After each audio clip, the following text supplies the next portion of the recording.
मैं बचपन से ही अपने माँ पापा की लाडली रही थी। उन लोगों ने तो मुझे बचपन में ही कह दिया था कि तू मन लगाकर पढ़ाई करे। तुझे जो नौकरी करनी है तो वही करेगी। तुझे किसी की कोई जोर जबरदस्ती का सामना नहीं करना पड़ेगा। तू जैसा चाहती है वैसा ही कर। माँ पापा की इतनी रिपोर्ट मिलने के बाद तो मैं अपने सपनों को पूरा करने ही वाली थी। और मेरा सपना हमेशा से ही होटल में काम करने का था। पहले तो पापा को इसमें दिक्कत हुई। पापा ने कहा कि बेटा, तू अकेली लड़की है और होटल में तो हमेशा लड़के ही होते हैं। तभी मैंने पापा को समझाया कि ऐसी कोई भी बात नहीं है। पापा, आप फिक्र मत कीजिए। मेरे भैया ने भी यही कुछ समझाया था। मैं जब बचपन में ये सब बातें पापा से करती थी तो हमारे पड़ोस की आंटी हमारे घर आती थीं और कहती थीं कि लड़की को इतने सर पर मत चढ़ाओ। कल को जब यह किसी के साथ भाग जाएगी तो तुम्हारा मुंह काला हो जाएगा। फिर तुम्हारा सारा लाड़ प्यार अधूरा रह जाएगा, धरा का धरा रह जाएगा। अब तो अपनी बेटी को इतने सर पर चढ़ा रहे हो। तभी पापा कहते कि आपको इसकी चिंता करने की जरूरत नहीं है। ये मेरी बेटी है और मैं इसके सारे सपनों को पूरा करूंगा।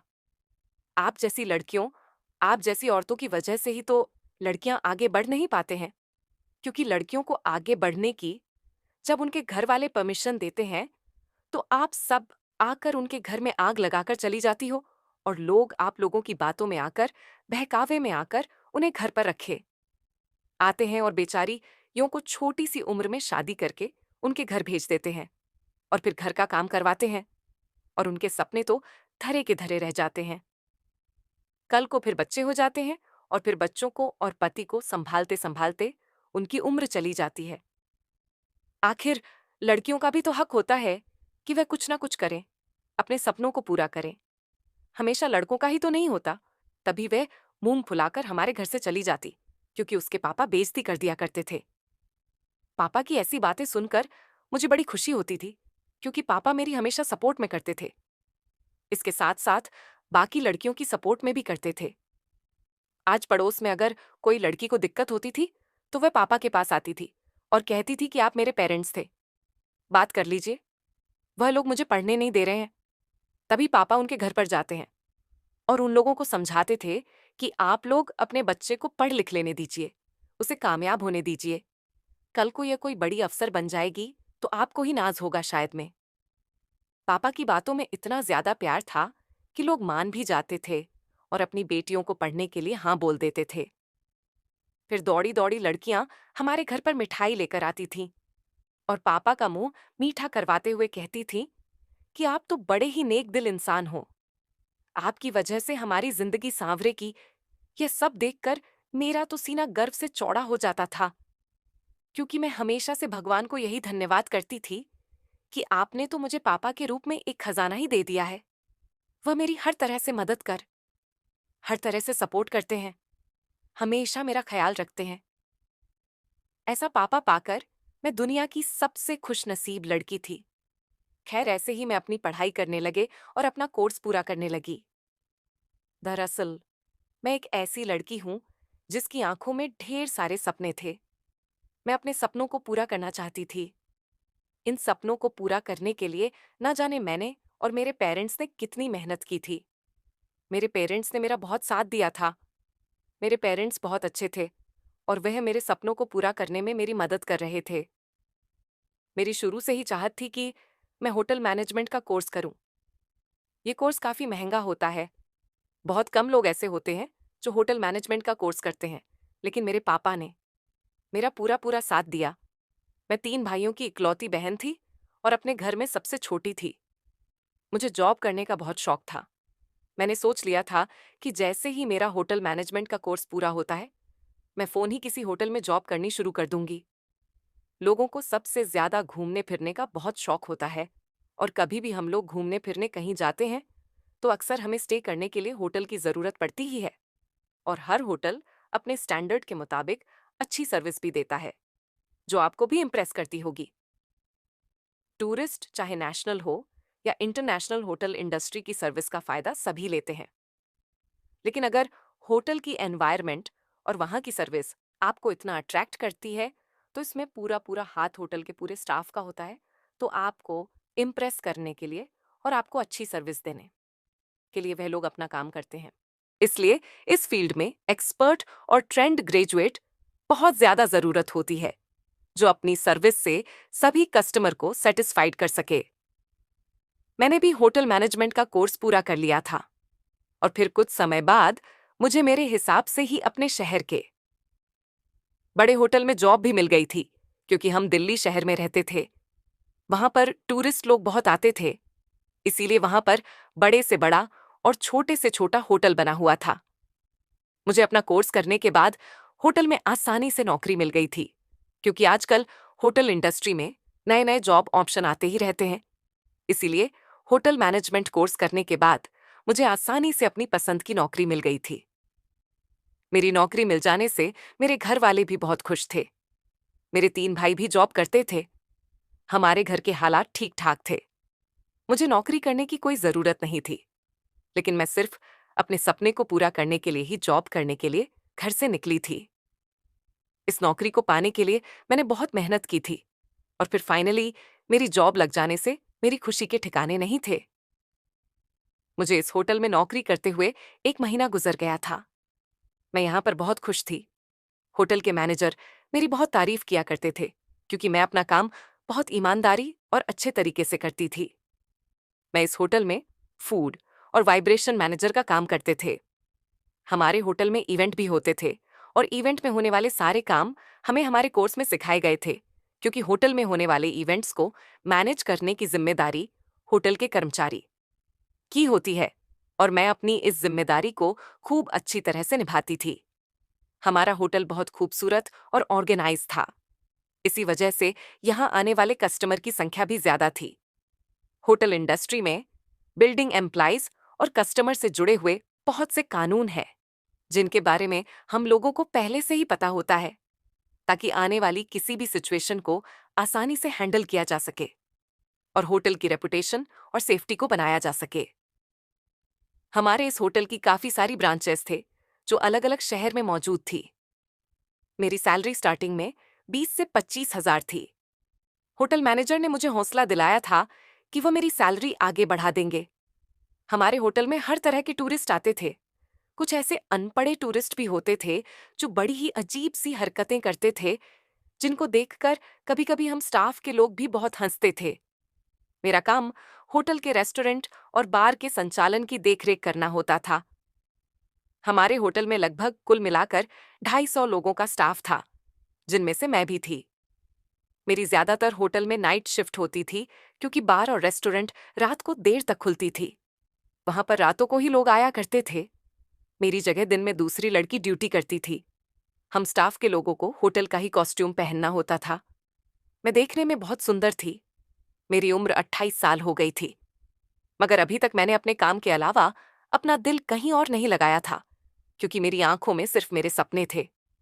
मैं अपने सपनों को पूरा करना चाहती थी, इसलिए मैं अपने दिल और दिमाग में कोई दूसरी बात ही नहीं बैठा सकती थी और ना ही अपनी आंखों में या सपने के अलावा कोई दूसरा सपना देख सकती थी।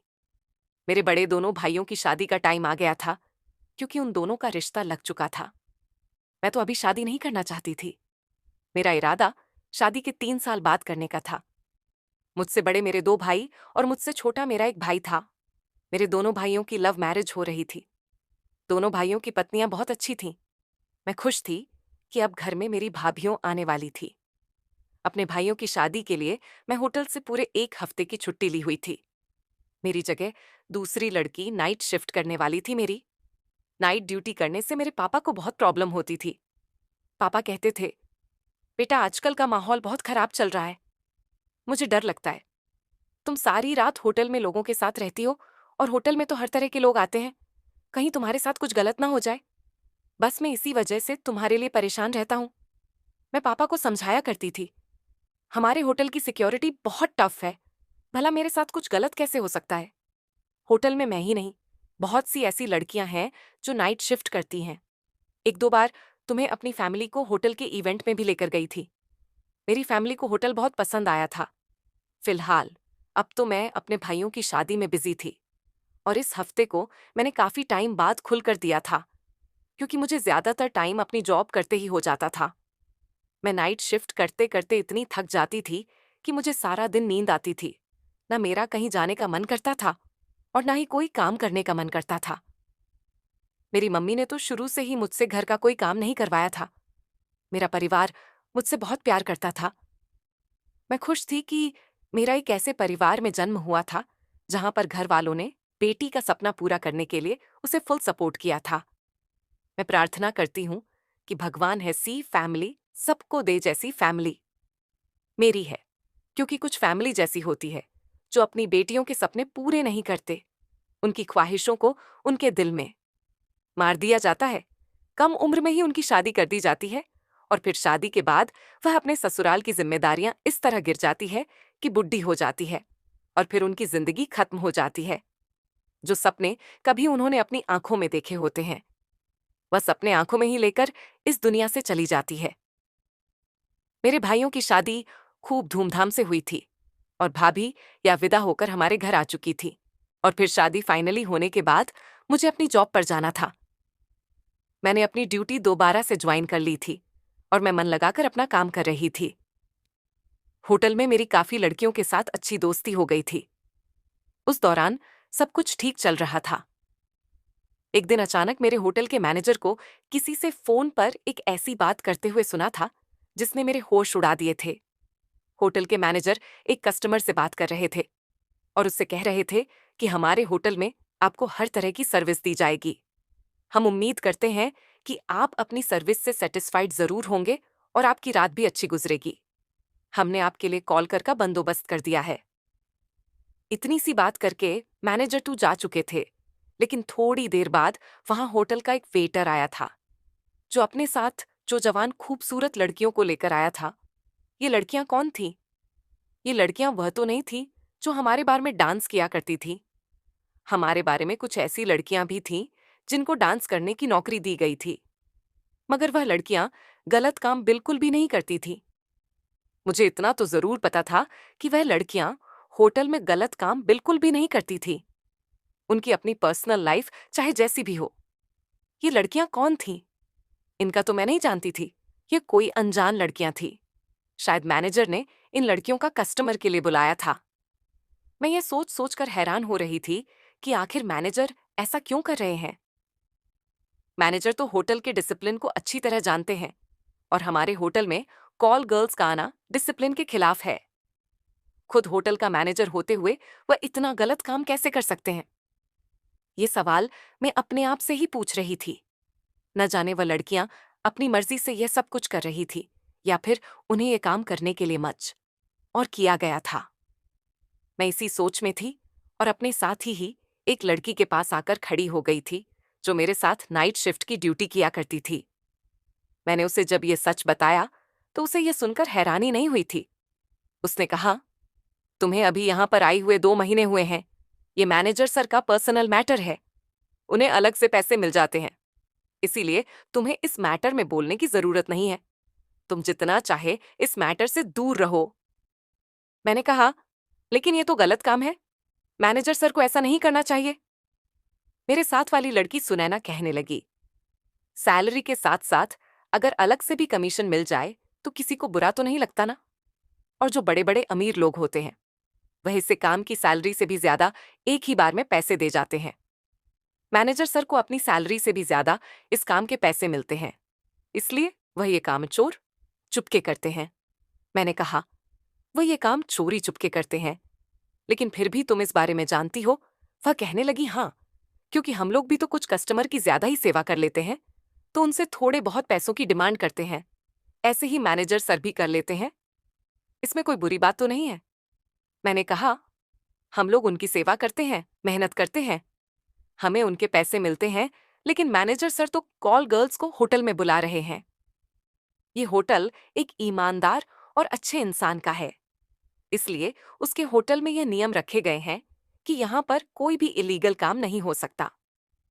और इस होटल में कॉल गर्ल्स का आना और उन्हें कस्टमर को सप्लाई करना भी तो एक इलीगल काम है। आज कस्टमर को कॉल गर्ल्स की जरूरत पड़ रही है तो वह मैनेजर से कांटेक्ट कर रहा है। कल अगर उनको लड़कियां सप्लाई करने के लिए यहाँ कोई नहीं बचेगा तो फिर वह लोग हम जैसी लड़कियों पर ही गंदी नजर डालेंगे। कुछ दिन ऐसे ही निकलते गए। अब कई दिनों से मैं देख रही थी कि कोई भी कॉल गर्ल हमारे रेस्टोरेंट में नहीं आ रही थी। मेरा तो जी घबरा रहा था कि कहीं लोगों को लड़कियां मिल नहीं रही या फिर कोई क्लाइंट नहीं आ रहा। तभी एक रोज जब मैं कॉफी बना रही थी तो होटल का मैनेजर मेरे पास आया और कहने लगा कि आज बहुत बड़े क्लाइंट आने वाले हैं। उन्हें किसी चीज की कोई कमी नहीं होनी चाहिए। उन लोगों ने पूरे 5 लाख रुपए पर किए हैं हमारे होटल में 2 घंटे रुकने के लिए, इसीलिए उनकी खातिरदारी बड़ी ही स्पेशल तरीके से होनी चाहिए। ये रिस्पॉन्सिबिलिटी मैं तुम्हें देता हूं क्योंकि तुम काफी समय से यहां पर काम कर रही हो और मुझे काफी होनहार भी लगती हो। इसलिए तुम उनके कमरे में हर चीज का बंदोबस्त करोगी और उन्हें जब भी किसी चीज की जरूरत होगी तो तुम खुद उसे चीज देने के लिए जाओगी। मैंने गर्दन हिलाकर मैनेजर को हाँ बोल दी। थोड़ी ही देर बाद वह क्लाइंट आ गई। क्लाइंट में सिर्फ 3 लड़के ही थे। वह कमरे में आ गए और थोड़ी थोड़ी देर से ही कुछ न कुछ मंगवाते रहे। मैं कभी चाय का कप तो कभी कॉफी का कप, कभी ड्राई फ्रूट तो कभी कुछ लेकर जा रही थी। एंड में उनका कॉल आया कि हमें बहुत सारे कटे हुए फ्रूट चाहिए। मैं काट कर फ्रूट उनके कमरे में लेकर गई। तभी उनमें से एक लड़का उठा और कमरे को अंदर से बंद कर लिया। कमरे को बंद करते देख मैं अचानक से घबरा गई और कहा कि ये सब क्या बदतमीजी है। आपको तमीज नहीं है क्या? तभी उन्होंने कहा कि हम लोग बदतमीजी करने के लिए ही तो आए हैं। उनमें से एक लड़का और खड़ा हुआ और उसने मेरे मुंह पर हाथ रखकर मेरा दुपट्टा हटा दिया और मुझे अपने खुद से लपेट लिया। फिर उन तीनों ने मिलकर मेरा बलात्कार किया। बलात्कार इस कदर किया था कि मेरे हिलने डुलने की भी ताकत नहीं बची थी और मुझे वहीं पटक कर वहां से चले गए। हालांकि उस रूम में कैमरे लगे हुए थे और कैमरे के सामने सामने हर समय मैनेजर बैठा हुआ होता था, लेकिन फिर भी मैनेजर मुझे बचाने के लिए क्यों नहीं आया? जब मैंने होश संभाला तो मैं धीरे धीरे लड़का जाती हुई होटल के अंदर गई और मैंने जब से कहा कि आज मेरे साथ यह सब कुछ हुआ है तो मैनेजर ने कहा, ओके कोई बात नहीं, मैं तुम्हें 1 लाख रुपए दे दूंगा। तुम फिक्र मत करो, यह बात तुम घर पर किसी को मत बताना, ना ही यहां पर किसी को बताना, और 2 दिन तक होटल में मत आना। घर पर आराम करना, कोई बात नहीं है, तुम्हारी सैलरी भी नहीं कटेगी। ये सब बात जो मैंने जिसके मुंह से सुनी तो मैं झट से पुलिस थाने चली गई क्योंकि मुझे ये सब बातें बिल्कुल भी पसंद नहीं थी। मैं इतनी खुदगर्ज लड़की थी कि मैं गलत को कभी भी बर्दाश्त नहीं कर सकती। किसी और के साथ गलत होता था तो मैं भी सीना तान के खड़ी हो जाती थी, लेकिन यह तो मेरे साथ गलत हो रहा था। इसीलिए मैनेजर की मैंने एक ना सुनी और पुलिस थाने जाकर सारी कही सुनी सुना दी। पुलिस ने आकर जब होटल के कैमरे चेक किए तो सारा माजरा समझ में आ गया। अब पुलिस ने उन दरिंदों को और मैनेजर को पकड़कर ले गए और होटल को बंद करवा दिया था। इस तरह मुझे थोड़ा गर्म हो रहा था कि हालांकि मेरे साथ तो गलत हुआ, लेकिन न जाने मेरी जैसी कितनी लड़कियां बच्चों की थीं। जब ये बात माँ पापा और बाकी सबको पता चली तो वह भी पूरी तरह से टूट चुके थे। लेकिन मैंने उन लोगों को हिम्मत दी और कहा कि मैंने कितनी लड़कियों की जान बचाई है। खुद की जान पर खेलकर अब धीरे धीरे जैसे जैसे समय बीतता गया, माँ पापा सब लोग इस बात को बोलते गए और अब तो मेरा एक अच्छे घर से रिश्ता भी आ गया था। मैंने अपने होने वाले पति से ये सारी बातें बता दी थी। उसे इस चीज से कोई आपत्ति नहीं हुई थी। वह एक अच्छा बिजनेसमैन था, इसीलिए हम लोगों की बड़ी ही धूमधाम से शादी हो गई और अपनी मैं खुशहाल जिंदगी जी रही थी। एक रोज मैं बैठी सोच रही थी कि मैंने सपने तो बहुत अच्छे देखे थे और मैं अपने सपनों को पूरा भी कर रही थी और मन लगाकर काम भी कर रही थी। लेकिन हमारे देश में इतने दरिंदे हैं कि किसी भी लड़की को महफूज नहीं रहने देते और उसके सपनों के बीच में अपनी टांग उठाने के लिए जरूर आते हैं। धन्यवाद।